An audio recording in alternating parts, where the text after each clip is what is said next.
موقع شد رفیقا مقصد چارالنگ باشه، چرسا خورمیده کنیم موتور که لکسس باشه، بهم ته چارالنگ باشم پیش مه که بچه باشه، همون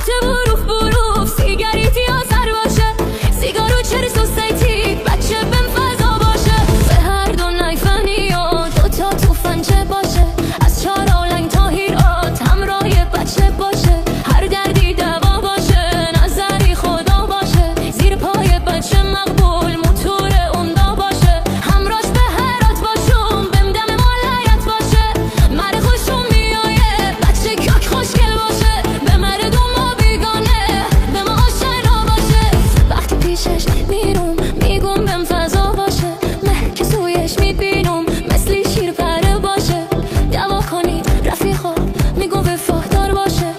اگه وفادار بود دک جانم فدایش باشه،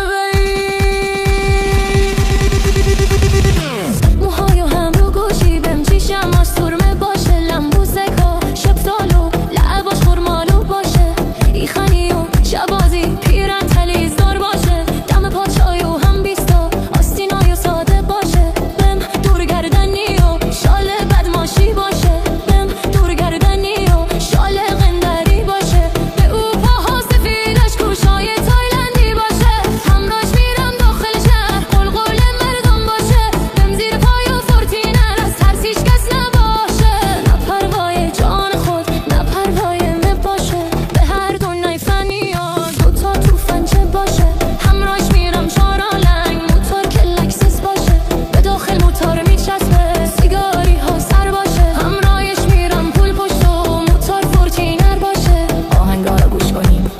بهم شرطی فارسی باشه، بهم پهل ما هست یارا 5 6 تا 6 تا چه باشه، خود رفیقایم